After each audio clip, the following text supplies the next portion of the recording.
Hello, I'm Julie from Naked Dragon, and I'm here this afternoon with the beautiful 94-year-old Tao Porchon-Lynch, who's one of my favourite people.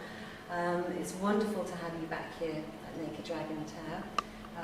You and I met, we actually met about 8 months ago, didn't we? But we connected about a year ago via Facebook. That's right. And a few months later, here you were in the UK, and meeting everybody. And it's a real pleasure to have you back here. Thank you. And we've just finished a 2-hour yoga class, and you're going strong. Everybody else is absolutely shattered, and your energy levels are still up there, and everybody has just left with a huge smile on their face. Absolutely delighted, having had a couple of hours in your wonderful company. So we're very blessed. Thank you so much, Tao. It's such a pleasure. Such a pleasure. It's really been a wonderful experience, and to come back and see you again is really special in my life. You know? And of course, since the last time I saw you, you've actually won the Guinness Book of Records for the world's oldest yoga teacher. Isn't that funny? Which is pretty phenomenal, though, isn't it? Yes. Well, I never thought about age. It never occurred to me that that was something special. So I was more surprised than anybody else. When did you hear? Or how did you hear, actually? How did it come about? I have a wonderful student who is with NBC in New York, and he kept coming to me, we should get you on this, and I didn't know what he was talking about. And then other people came and said, we should get her on that. So it came together, and the next thing I knew was that the mayor of White Plains gave me a big plaque like this, and the May 12th of every year now is going to be called the Tao PorchonLynch Day. Oh, wonderful. Yes. And and at the same time, they came and brought me another plaque from the Guinness Book of Records. I couldn't believe it. I was all on the same day? On the same day. Wow, what a day that must have been. It was. Oh my gosh. It was sort of scary. Was it? No, I don't believe you being scared of anything. To do with things like that, I haven't yet grown up yet. I have to be able to hold on to things and understand them. I just couldn't understand why anyone would think I was doing something special. Oh, that's one of the things, one of the many things I love about you, is that you've done so many amazing things. You've met some incredible people. Your life has just been phenomenal, and yet you're one of the most humble people that I know. And every time I speak to you, you always say something along those lines, but I just don't understand where all the interest is coming from. Why are people interested in what I've got to say? And yet you're just amazing. Well, you know, suddenly I hear so many wonderful people who have a lot to say and who know how to word it too. I only say what comes into my mind, and it's not always often very childlike. To me, something that doesn't need a lot of good description, but it should. I just feel very lucky. That is so true. Would you like to say a little bit more about the purity? Because the childlike energy of yours and the purity is just beautiful to be around. Well, actually, you know something. One of the things I've been asked most is, do you have any children? And I say, yes, 400. She said, what do you mean 400 is? One of my students are my children now. So Joyce joined in, she said, well, triple that now. People are wonderful too. They really are. They accept me as I am, which is nice, which is special. Well, I would put a much higher figure on that 400 when you think that you are now a worldwide phenomenon and in huge demand. So, and I know you've got lots of people looking out for you, and Joyce looks after you over there in New York, doesn't she? Yes. And make sure that you pace yourself accordingly. All my students. Not that you really need to pace yourself accordingly. I think it's everybody else that needs to pace themselves. But you recently said a beautiful line in one of your interviews, and you talked about dancing your way to heaven. And of course, there's that beautiful photograph of you taken in Central Park in that gorgeous red dress, and you talk about dancing your way to heaven. And when I read that and heard that as well, I thought, what a wonderful mantra for life. Because you talked in the yoga class about yoga being the dance of life. And it is about dancing. It's a spark inside of us, you know. And it helps us on the passage of life. I believe truly that I've been helped so much to understand why I'm on this earth. I mean, what right do I have on here? And to be able to do the things that I believe in, that's special. And you said to me yesterday when we were chatting, you said, I've been here on this earth for 94 years and I still don't know why I'm here. No, I still got a long way to go. I haven't grown up yet. Which is wonderful, because do you believe in reincarnation as well? Do you believe we keep coming back until we know what our purpose is, or do you think on one level we do know what our purpose is before we reincarnate? I think it's very possible that we reincarnate, but because I've had so many times where I've been somewhere and I knew exactly where it was. I've actually been with people and they say, you don't know Tao. And I say, but I do. And I've proven that I know the place and where it is. And it's, so whether that's reincarnation, I have no idea. I know that I have to learn so much. There's a reason for me being here. I do a lot of meditation, not like most people, but for instance, I took a bus in Manhattan and I wanted to get off at 57th Street, but the noise was so terrible. There was a lot of work going on in the script, a lot of noise. So I decided just to get into myself and block it out. The next thing I knew, someone tapped me on their shoulder and said, did you want to get out here? Are you driving back with me? I said, where am I? He said, 159th Street. And I was supposed to get off at 57. He said, but you know, we knew you were not sick, and yet you didn't look asleep. But there's sort of a light around you. This is the bus driver. So he asked me to drive back with him. He wouldn't take any money from me. He said, I've never had anything like this happen before to me.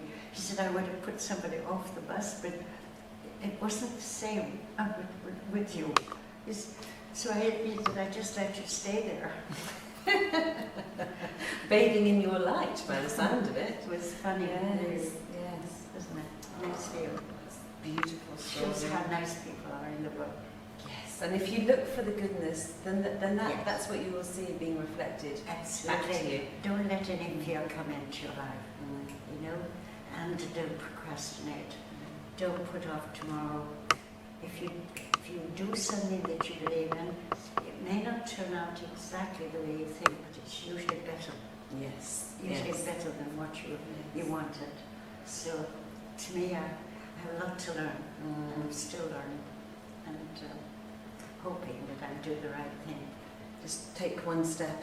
Each day is another day. What did you say earlier today about each day being a new day? A new day. What were the words you used? Well, every day the dawn of life starts again. I recycle every day in my life, and I live better each day. Oh, that's beautiful. That's so beautiful. And one of the things that you always say as well, which you remind people of constantly, is that there is nothing that they cannot do. Yes. Do you want to say a little bit more about sort of how that belief system came to be? Seriously, I honestly believe that the creator of life is not somewhere out in space. With every beat of my heart, I can feel it. When my heart stops beating, then I just go back to the soil. So obviously, if there is a Lord, He's right inside of me. And in that power, He will help me through everything I need to know and worry about. He's going to be there for me. So I tell Him, dear Creator, come back and help me. Because you have that very beautiful meditation that you wrote, which is called Dear Creator, Yes. isn't it? Well, that and the power of the smile. You know, it's so nice that I found so here. Everyone had a lovely smile on their face. I often get in the elevator where I live, and I say, good morning, and people look at me as if there's something wrong. Is there something wrong with them? Why can't we all smile and feel that oneness with each other? You know? Welcome the dawn, welcome something new. It's going to help us make progress. Absolutely. And when the smile reaches the eyes, because you have the most beautiful, sparkly eyes. They are gorgeous. When you can see them. But they just contain so much joy and so much energy. I think that's really the radiation from all of my students and all the people that I meet. It comes from them. So I'm just radiating it back. Well, we are but mirrors, I guess, aren't we, Yes. of each other. Because you've met some amazing people over the years. We could be on camera here for about 3 hours just touching the surface. But I know fairly recently you shared the stage in Newark, wasn't it? Yes. At the Peace Conference or Peace? Education for Peace. Education for Peace, and you shared the stage with His Highness the Dalai Lama, Yes. Deepak Chopra, Marianne Williamson, Yes. and who else was on the panel with you Julie then? was on. Julie won the Nobel Peace Prize. Uh-huh. And a lot of people, I didn't even know them. A charming young boy of 16 years old who wrote the most beautiful writing about against violence with children. It was so incredible, you know. He sat next to me and I thought, you know, I'm not even 1 year older than him. He's already writing wisdom. Yes, wow. Writing wonder. It was Wow. great.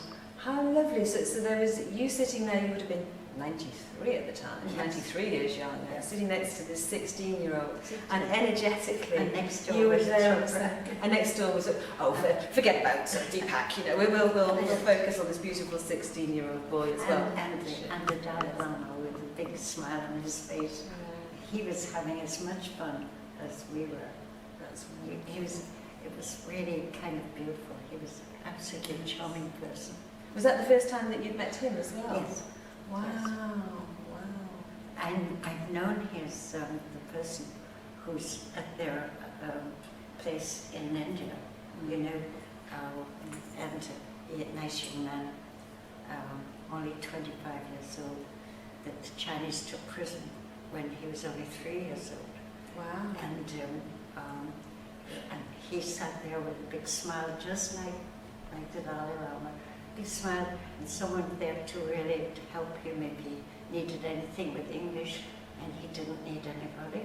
And then right after us, there were some Germans there, and he spoke with them, and was incredible young guy. Gosh. So he was taken when he was 3. How old was he when he was released? No, he wasn't released. He wasn't released? He escaped. Ah. So I don't know. You know, we had 1 hour with him. And I took all my students every year. I tried to take my students to India and to places, not just to go to ashrams, but to get to know people and how they think and how much we are alike. You know, the oneness that draws us all together. Absolutely. Yeah. Because you also had the pleasure of meeting Gandhi, didn't you? You met him, Yes. met him at home, wasn't Yes. it? Yes. Surprise when you were much younger. You were a teenager, I believe, weren't you? Yes, actually, my uncle had a habit of bringing people if he thought that they had not eaten maybe, as been traveling. And so I wasn't really, you know, enthralled. I just saw this person sitting there. And the only thing I shocked me was the fact that the sarong sort of thing that he wears, that was so clean. And then people were coming and bowing down to him, and his funny little man with glasses like this and with a big smile on his face, and patted me on my head. About 3 weeks later, my uncle said, put together some clothes, no fancy clothes, just some underwear and top things, coming with me. And I said, where are we going? Don't worry, just come. So I was involved with the march, and I met 2 incredible women. One was only 19 and she was illiterate. When I met her, when she was 26, she was finance minister. And that was what Gandhi was telling, that women should have the same freedom as men, that men had visions of doing things, but it was the women that put them into action. Absolutely. So, and then Dr. Wealthy Fisher, who started World Education, and I made a film to try and help her get money for different projects, literacy house, family. Gandhi talked about functional education. When she asked what she could do, he said, go into the villages, teach the villagers to read and write, for India is the village. Teach them to take care of themselves, to know how to live. And so it was family planning, functional education, and farming. And so I made the film about this. It's amazing. Try and help her raise money for her work. What a legacy. But she died at 104. So Wow! yes. Oh, you're a Yes. mere youngster, aren't Yes. you, in comparison? It's yes. like Indra Devi. Indra Devi was with me